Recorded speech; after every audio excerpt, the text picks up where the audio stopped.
Еділбайдың мінезі ауыр, көп сөйлей бермейтін тұйық жігіт.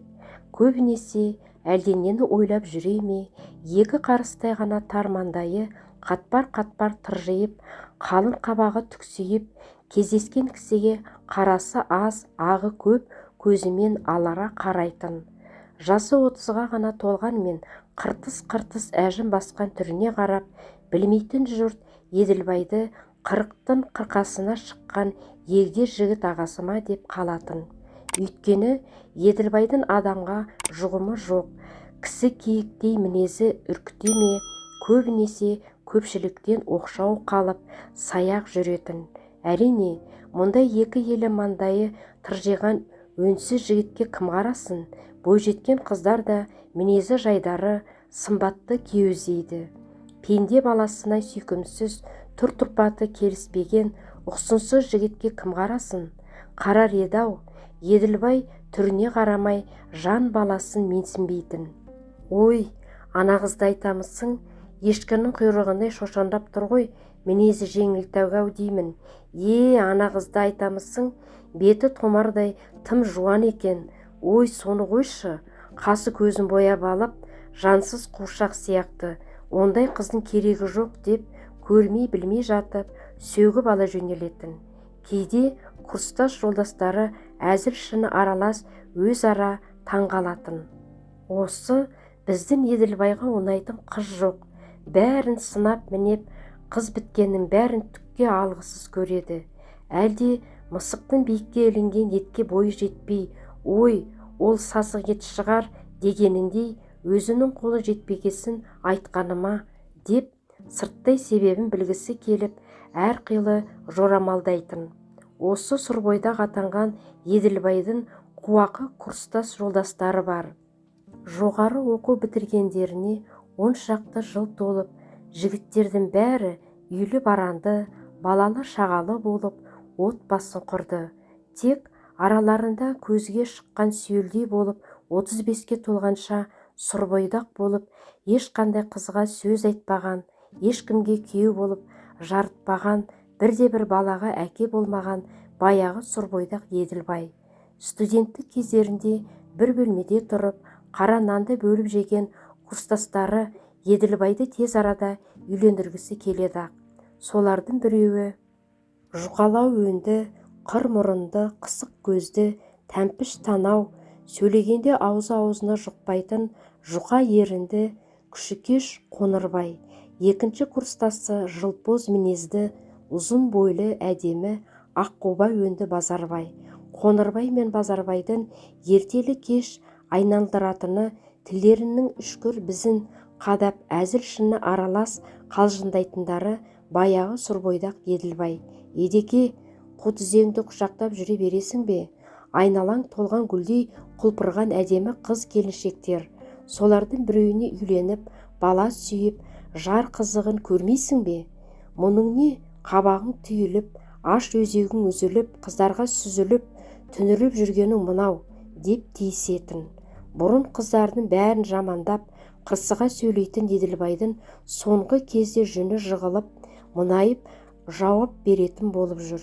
Ондай кезде қанша айтқанмен курстас жолдастары емес пе? Олардың да жүрегі езіліп, Еділбайды аяп кететін. Не істе дейсіңдер маған? Қыздармен сөйлескім-ақ келеді.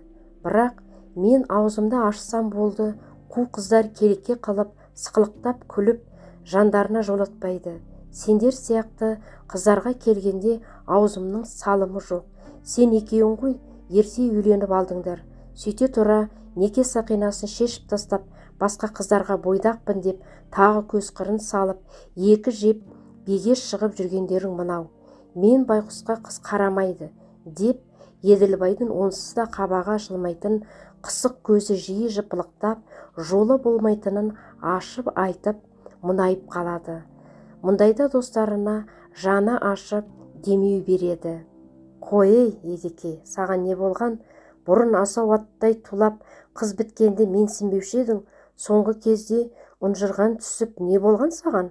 Қой, ескі достарың біз тұрғанда жасыма, әлі-ақ маңдайынан шертіп жүріп, ең әдемі, ең ақылдысын алып береміз деп Қоңырбай мен Базарбай Еділбайға дем беретін. Сендерге ұнаса болды, үйлене салар едім. Қыз іздейтін уақытым да жоқ, жұмыстан қолым тимейді. Оның үстіне әжем мен шешем де мейімді жеп бітті. Күн сайын таң атысынан кеш батқанға дейін, Еділбай-ау, қашан келін әкелесің? Біз қартайдық, біз қатарлы елдің бәрі немерелі, шөберелі болып жатыр. Тіпті сенің боғыңмен жасты Кәрімнің ұлы 18 жастағы Сұңғатқа дейін үйленіп, балалы шағалы болды.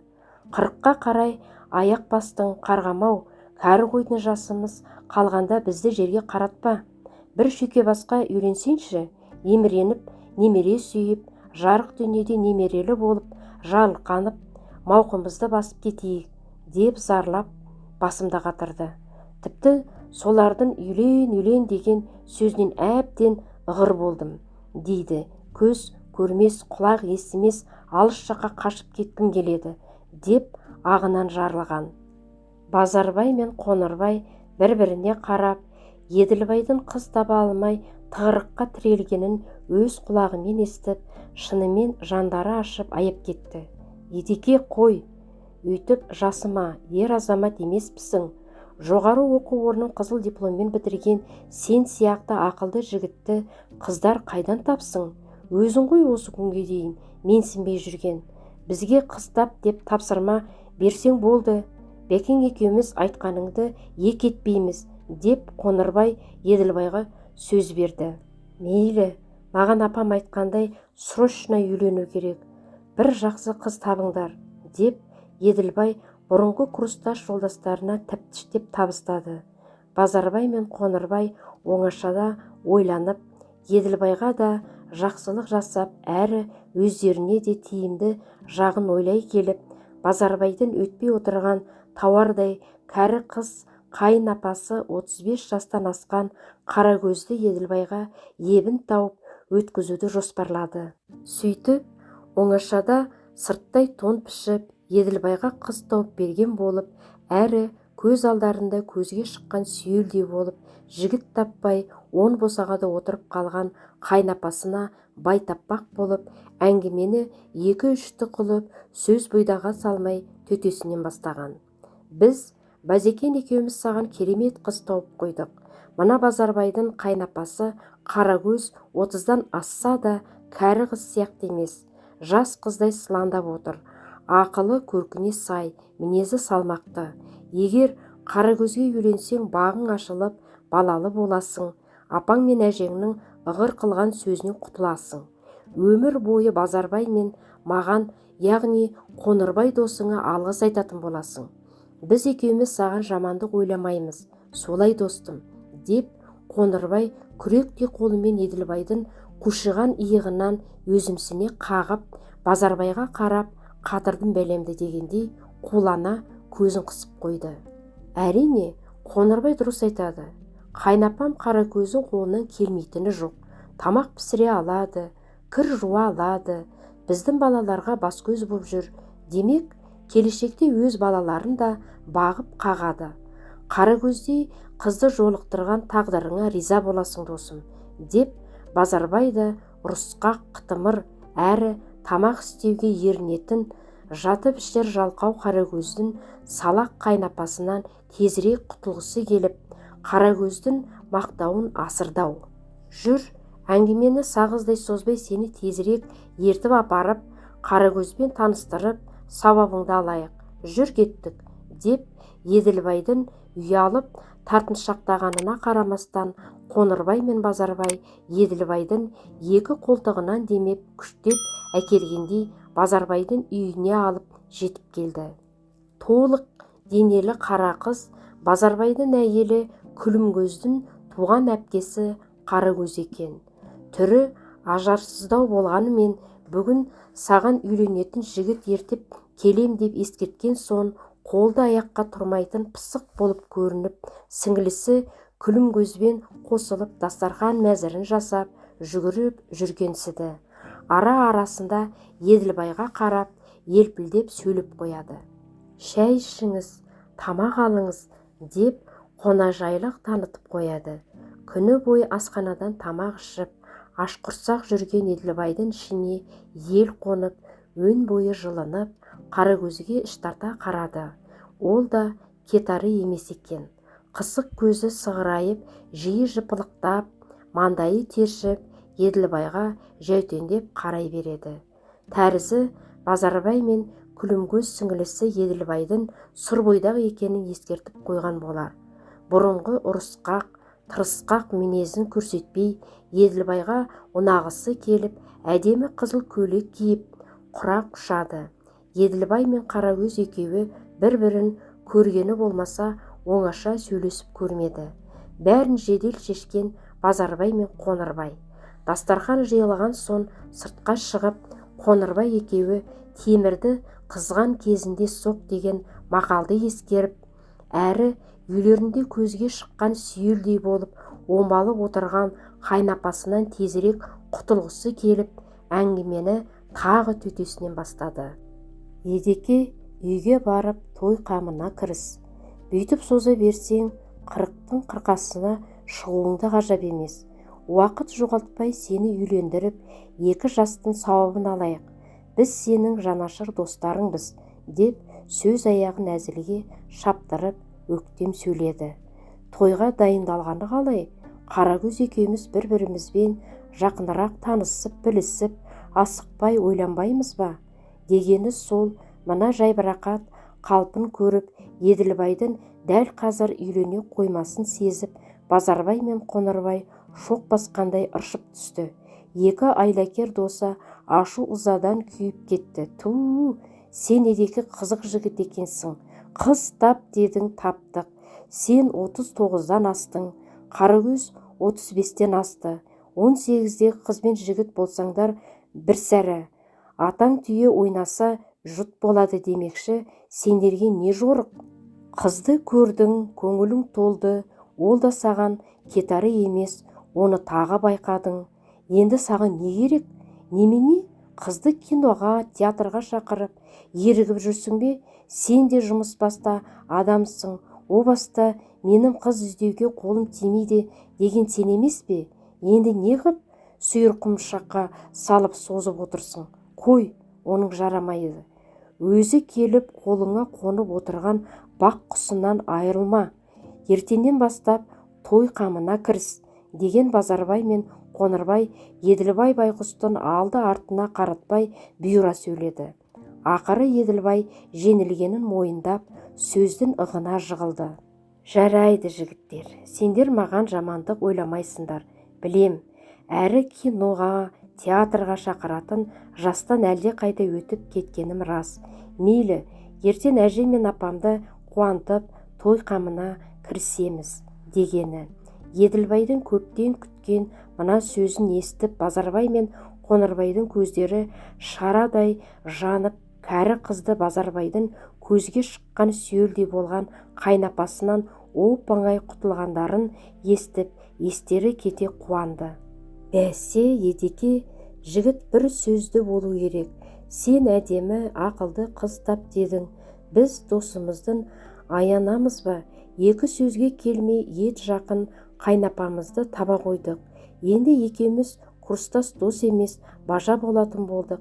Мен Қаракөздің сіңілісі Күлімкөзге үйленіп отырмын. Сен қайнапама үйленсең, екеуміз құдай қосқан бажамыз, деп құшағын айқара ашып, Еділбайды қапсыра құшақтады.